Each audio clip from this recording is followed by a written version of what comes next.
What is up, you guys? It is your boy, Phoenix Brenton here, and welcome to another video. In today's video, we are going to be talking about the AFC South and my grades for them for the 2025 to 2026 season. Now, before we get into today's video, like and subscribe because we're on the road to getting to 700 subscribers. But anyways, enough said. Let's get into the video. And I gotta start off with the Titans. And this team is a very tough one to predict. You will, let's just say, because it's like they did enough the year, pretty decent note, winning their two of their final three games. But like, we can't just ignore what happened during the first half of the season, right? Started off all right, though, going against the Broncos, which probably could have made it to the Super Bowl, honestly, if Bo Nix wasn't injured.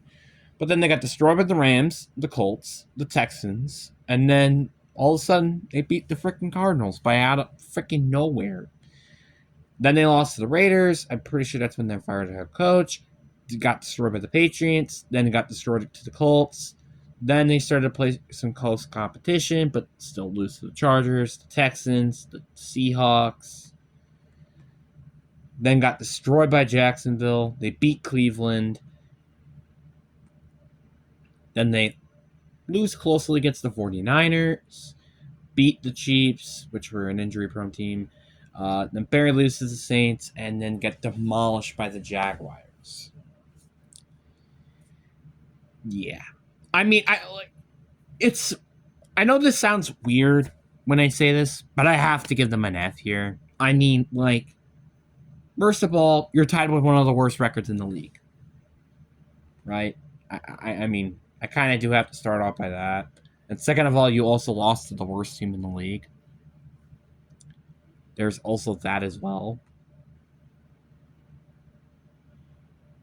And third of all, who knows how, really, they were so lucky that they won one of those three games. So they could have honestly potentially gotten the first overall pick again. So, yeah. Really, really rough year for Tennessee, but I do imagine things will get probably better with the new head coach and just really in general, new things over in Tennessee. But that's what I imagine. Oh yeah, I also forgot how to talk about the rankings and how I rank everything. So obviously we have the overall record of the team. Like for example, Tennessee went 3-14. That's not great.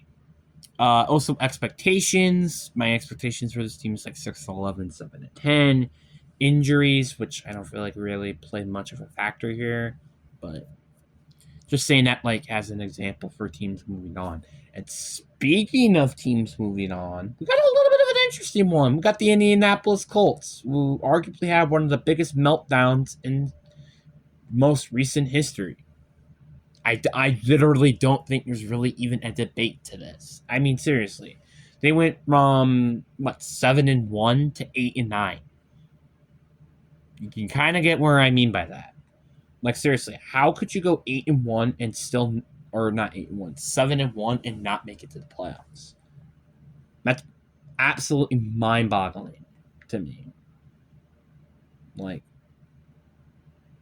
it just sounds so unheard of. But obviously, you do gotta grant this. First of all, they had a 44-year-old quarterback playing their final 4 games of the season. Actually, 3 games because they didn't play Week 18.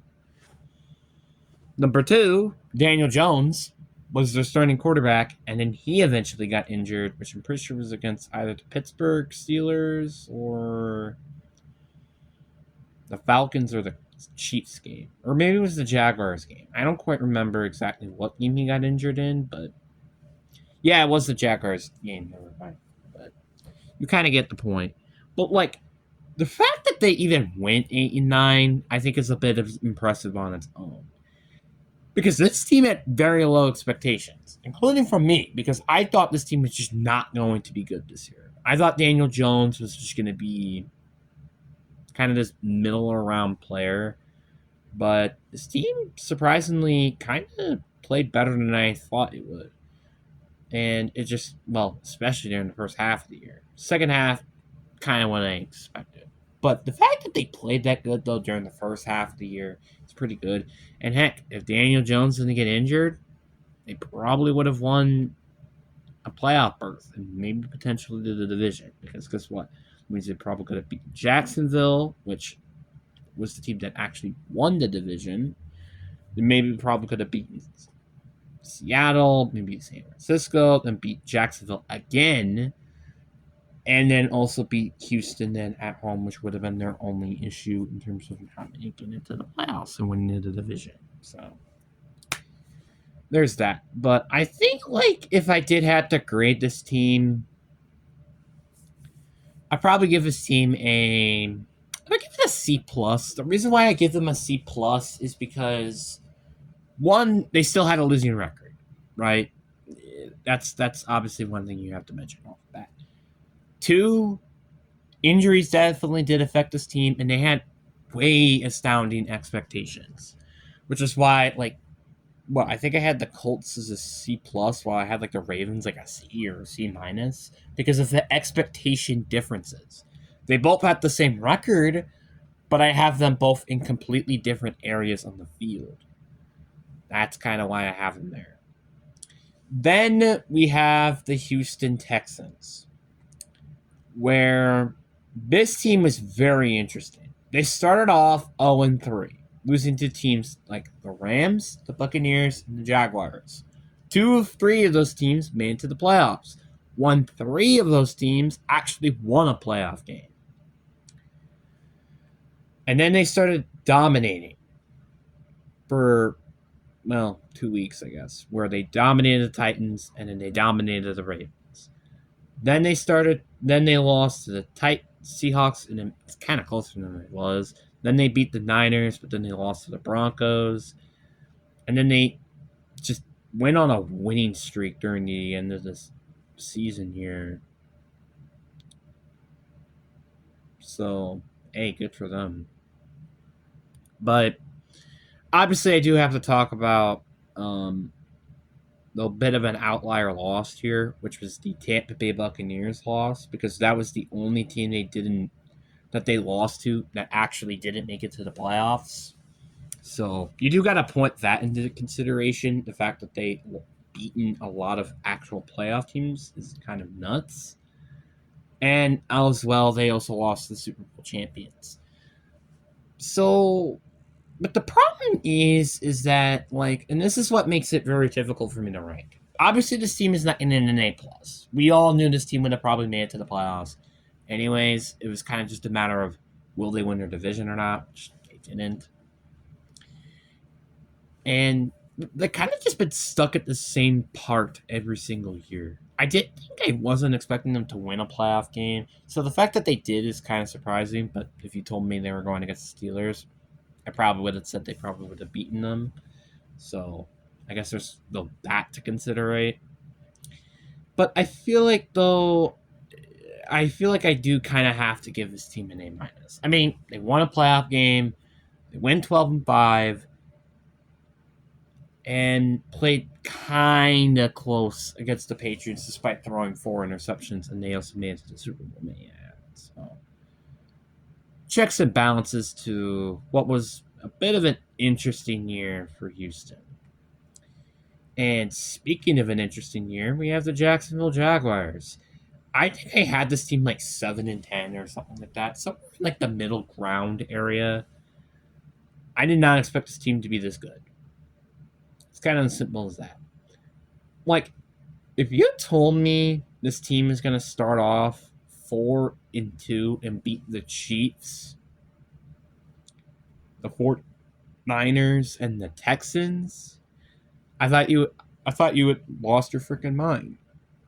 But they did that exactly. And to be fair, though, they did lose to a first half version of Jake Browning, which is not great. And they didn't even get a single playoff win at the end of the day.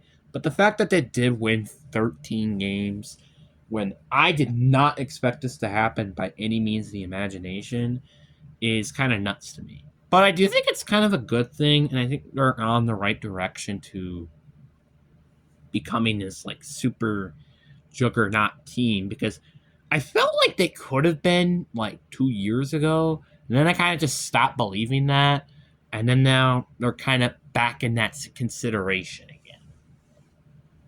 So, I mean, I didn't expect them to make it far when they even made it to the playoffs. I thought they would have beaten Buffalo, which they didn't, but whatever. But I think the fact that they made it though is still something you kind of do have to consider, which is why I am going to give them, as well as the Houston Texans, an A minus. Very fair grade. They had way above my expectations this year, but once again, they didn't win a playoff game. So, well, Houston did. So I feel like it's kind of even things out a little bit, even though it was the Pittsburgh Steelers. But anyways, guys, I really do hope you guys enjoyed this video. Peace.